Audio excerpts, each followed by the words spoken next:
Force aux gars qui ont leaké la Switch 2 parce qu'elle est officiellement dévoilée et c'est exactement tout ce qui a leaké ces dernières semaines.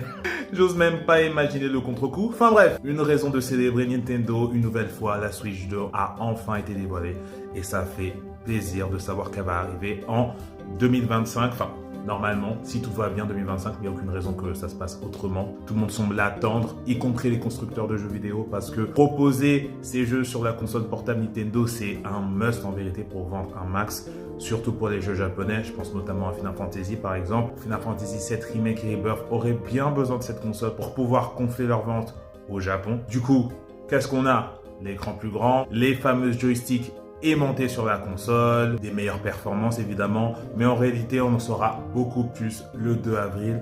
Maintenant la question est de savoir si on va tomber sur une vraie console en vérité qui va nous proposer plus, ou une console un peu gadget qui nécessite pas qu'on passe vraiment de la Switch 1 à la Switch 2. Enfin bon, normalement petit spoil, on a des exclusivités sur la Switch 2, donc ça montre déjà qu'il devrait y avoir en tout cas un certain gap entre les deux consoles. Va savoir si on pourra jouer à GTA 6 dessus. Il y a surtout de grandes chances que la console se transforme en une véritable grenade et qu'elle explose dans nos mains. Le danger est réel. Non, en vrai, je suis mauvaise dans c'est absolument pas. Du coup, est-ce que vous êtes hypé par la console? On en saura plus le 2 avril. À